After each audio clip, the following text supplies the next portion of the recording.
السلام علیکم students, welcome back to my YouTube channel. امید ہے آپ سب ٹھیک ہوں گے۔ ہم نے اس سے پہلے والی ویڈیو میں حضرت عمر فاروق رضی اللہ تعالیٰ عنہ کے دور میں ہونے والی فتوحات میں عراق کی فتوحات کو ڈسکس کیا، جو 13 ہجری میں پایۂ تکمیل تک پہنچیں، جو پہلے شروع ہوئی تھیں حضرت ابوبکر کے دور میں، اور حضرت عمر فاروق رضی اللہ تعالیٰ عنہ نے اپنے دور خلافت میں ان فتوحات کو جاری رکھتے ہوئے 13 ہجری سے اس کی شروعات کی دوبارہ سے۔ آج ہمارے لیکچر کا ٹاپک ہے شام کی فتوحات۔ تو آئیے سمجھتے ہیں شام کی فتوحات کو۔ شام کی فتوحات کا آغاز بھی خلیفہ اول یعنی حضرت ابوبکر صدیق رضی اللہ تعالیٰ عنہ کے دور میں ہو چکا تھا، لیکن ابھی دمشق کا محاصرہ جاری ہی تھا کہ حضرت ابوبکر صدیق کا انتقال ہو گیا۔ اس کے بعد یہ مہم بھی خلیفہ دوم یعنی حضرت عمر فاروق رضی اللہ تعالیٰ عنہ کے دور میں مکمل ہوئی۔ شام کی فتوحات کے لیے خالد بن ولید رضی اللہ مقرر کیے گئے تھے، لیکن حضرت عمر فاروق نے ان کو سرداری سے معزول کر کے حضرت ابو عبید رضی اللہ کو امیر لشکر مقرر کیا۔ آئیے پڑھتے ہیں فتح دمشق، جس کو انگریزی میں دمسکس بھی آپ پڑھتے ہیں۔ تو آئیے شروع کرتے ہیں۔ دمشق کا محاصرہ حضرت ابوبکر صدیق کے عہد سے ہی جاری تھا۔ ایک روز خالد بن ولید دمشق کے محافظوں کو غافل دیکھ کر شہر پناہ کی فصیل پر چڑھنے میں کامیاب ہو گئے۔ اس کے ساتھ ہی کیکا رضی اللہ بن عمرو اور ندور رضی اللہ بن عدی بھی فصیل پر چڑھ گئے۔ ان کے فصیل پر چڑھتے ہی اہل شہر ہراساں ہو گئے۔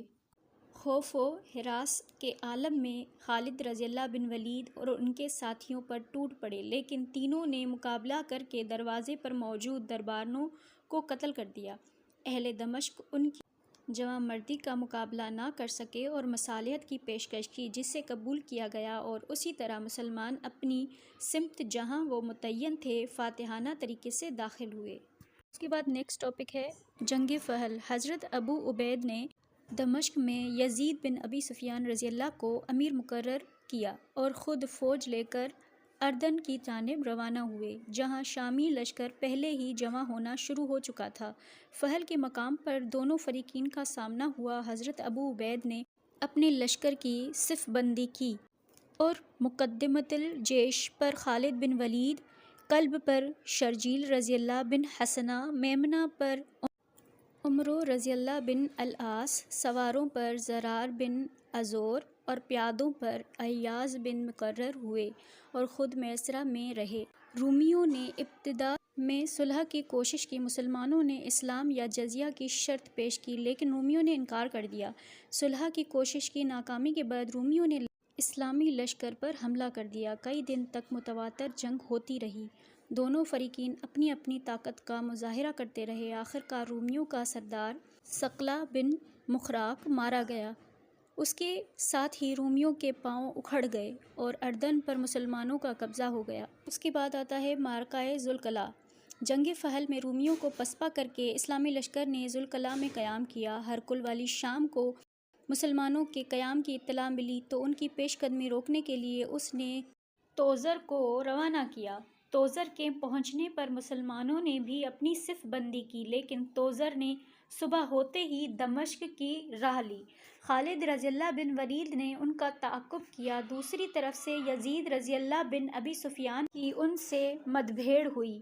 خالد رضی اللہ بن ولید نے جو تعاقب کر رہے تھے، جاتے ہی حملہ کر دیا۔ توزر تو یزید رضی اللہ بن ابی سفیان رضی اللہ سے مقابلہ پر تھا۔ خالد رضی اللہ بن ولید کے پیچھے سے حملہ کرنے پر سنبھل نہ سکا۔ رومی لشکر کی کثیر تعداد ماری گئی اور مسلمانوں کو شاندار فتح نصیب ہوئی۔ اس کے بعد ہمارا نیکسٹ ٹاپک ہے حمص کی فتح۔ خالد رضی اللہ بن ولید توزر کے تعاقب میں گئے تھے، دوسری طرف ابو عبید نے حمص کی طرف توجہ دی۔ مرج الروم میں شمس بطریق سے جنگ شروع ہو چکی تھی۔ خالد رضی اللہ بن توزر کو شکست دے کر پہنچ گئے۔ اسلامی لشکر کے اس جوش و خروش سے رومی گھبرا گئے، مقابلے کی سخت نہ رہی اور شمس کے قتل کے بعد ابو عبید حمص پہنچ گئے۔ اہل حمص پہلے ہی محصور ہو چکے تھے۔ موسم انتہائی سرد تھا۔ رومیوں کا خیال تھا کہ مسلمان کھلے میدان میں خیمہ زن ہو کر زیادہ دیر تک نہ لڑ سکیں گے۔ ہرقل نے مزید فوج بھی روانہ کر دی، لیکن حضرت ابو عبید نے فوج کا ایک دستہ روانہ کر کے راستے میں ہی ان کو روک لیا اور سردی کے اختتام پر اہل حمص نے صلح کی درخواست کی جسے مسلمانوں نے چند شرائط پر قبول کیا۔ اس کے بعد ہمارا نیکسٹ ٹاپک ہے جنگ یرمک، جو 15 ہجری میں شروع ہوئی۔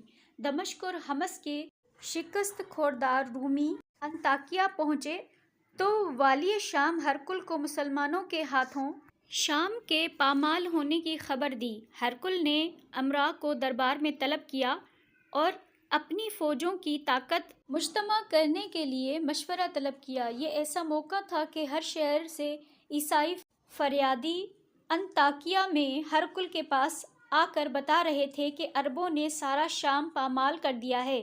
یہ ہرقل کے لیے انتہائی ذلت کا مقام تھا، کیونکہ اسے اور رومیوں کو اپنی طاقت پر بڑا ناز تھا، لیکن عربوں کے ہاتھوں ان کی طاقت کچلی جا چکی تھی۔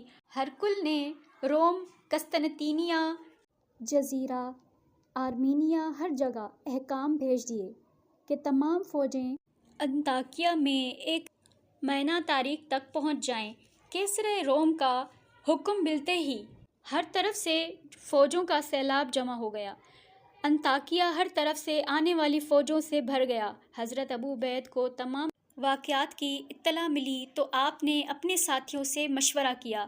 یزید بن ابی سفیان رضی اللہ نے مشورہ دیا کہ شہر کے باہر جا کر لشکر آراہ ہوں اور خالد بن ولید رضی اللہ، عمرو بن العاص رضی اللہ، جو ان دنوں دمشق اور فلسطین میں تھے، مدد کو آئیں، لیکن شرجیل رضی اللہ بن حسنہ نے ان کی مخالفت کی۔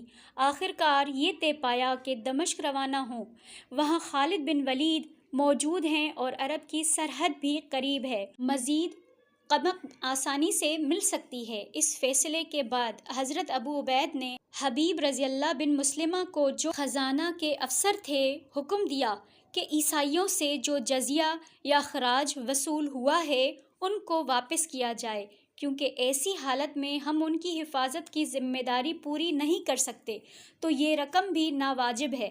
عیسائیوں پر اس واقعے کا بہت اثر ہوا۔ انہوں نے حمص کے حفاظت کی ذمہ داری کا یقین دلایا۔ حضرت ابو عبید فوج لے کر دمشق روانہ ہوئے اور دربار خلافت میں تمام حالات کی خبر بھیج دی۔ حضرت عمر فاروق رضی اللہ نے سعید بن عامر کو مدد کے لیے روانہ کیا، لیکن اس عرصے میں اردن کے اضلاع میں بغاوت پھیلنے کی اطلاع حضرت ابو عبید کو ملی۔ ابو عبید نے دمشق سے روانہ ہو کر اردن کے قریب یرمک میں قیام کیا۔ عمرو رضی اللہ بن العاص بھی بعد میں یہاں آ پہنچے۔ اس مقام سے عرب کی سرحد قریب تھی اور پشت پر کھلا میدان تھا۔ سعید بن رضی اللہ عامر کی سرکردگی میں بھیجے جانے والی فوج بھی پہنچ گئی، جس سے مسلمانوں کو کافی تقویت ملی۔ مقابلے کے انتظامات کیے گئے۔ رومی فوجیں بھی یرمک کے مقام دیر الحبل میں اتریں۔ رومی بڑے ساز و سامان کے ساتھ آئے تھے، ان میں جوش بھی بہت زیادہ تھا۔ مقابلے کا آغاز ہوا، پہلے ہی حملے میں رومی پسپا ہو گئے۔ دوسرے دن جابان نے سرداروں کو جمع کر کے کہا کہ شاید عرب شام کی دولت حاصل کرنا چاہتے ہیں، اس لیے دولت کا لالچ دے دیا جائے۔ اس نے حضرت ابو عبید کو ایک قاصد بھیجا۔ حضرت ابو عبید نے حضرت خالد رضی اللہ کو رومی کی لشکر گاہ روانہ کیا۔ گفتگو ہوئی، لیکن کوئی نتیجہ برآمد نہ ہو سکا۔ آخر کار لڑائی کی تیاریاں شروع ہوئیں۔ مسلمانوں نے بھی نئے طریقے سے فوج آرائی کی۔ رومیوں نے اپنے پاؤں میں بیڑیاں پہن لیں تاکہ پیچھے ہٹنے کا خیال نہ آ سکے۔ رومیوں نے جنگ کی ابتدا کی اور پتھروں کی بارش شروع کر دی اور ساتھ ہی اس زور کا حملہ کیا کہ مسلمانوں کا میمنہ ٹوٹ کر فوج سے علیحدہ ہو گیا اور بے ترتیب ہو کر پیچھے ہٹنے لگا۔ لیکن اس موقع پر معاذ بن رضی اللہ نے، جو میمنہ کے ایک حصے کے سپہ سالار تھے، نہایت بہادری دکھائی اور ساتھ ہی خالد رضی اللہ صفوں کو چیر کر نکلے اور اس زور سے حملہ کیا کہ رومیوں کی صفیں ابتر کر دیں۔ اکرمہ رضی اللہ بن ابو جہل 400 آدمیوں کے ساتھ جان توڑ کر لڑے مگر مقابلے میں شہادت پائی۔ اکرمہ رضی اللہ اور ان کے ساتھیوں نے شہادت پائی، لیکن ساتھ ہی رومیوں کی طاقت کو کمزور کر دیا۔ لیکن مقابلہ اب بھی جاری تھا۔ قیس بن ہیرا، جن کو خالد رضی اللہ نے فوج کا ایک حصہ دے کر میسرہ کی پشت پر متعین کر دیا تھا، عقب سے نکلے اور اس طرح ٹوٹ کر حملہ کیا کہ رومی تاب نہ لا سکے۔ تمام صفیں ابتر ہو گئیں اور ایسی حالت میں سعد بن رضی اللہ نے قلب سے نکل کر حملہ کیا، جس نے ان کی رہی سہی کسر بھی پوری کر دی۔ رومی پسپا ہو کر پیچھے ہٹنے لگے۔ یہاں تک کہ میدان کے سرے پر واقع ایک نالے کے کنارے پہنچ گئے اور پیچھے ہٹتے ہوئے نالے میں گر کر ہلاک ہوتے رہے۔ تھوڑی ہی دیر میں نالہ رومیوں کی لاشوں سے بھر گیا اور یوں یرمک کا جنگی میدان رومیوں سے خالی ہو گیا۔ جس طرح ایران کی فتوحات میں جنگ قادسیہ کو اہمیت حاصل ہے، اسی طرح شام کی فتوحات میں جنگ یرمک انتہائی اہم ہے۔ یہ شام کی فتوحات میں فیصلہ کن جنگ تھی اور اس نے رومیوں کی تمام طاقت کو کچل کر رکھ دیا تھا۔ جنگ یرمک کا یہ تھا واقعہ۔ جنگ یرمک 15 ہجری میں ہوئی، جو اس وقت حضرت عمر فاروق رضی اللہ تعالیٰ عنہ کا دور خلافت تھا۔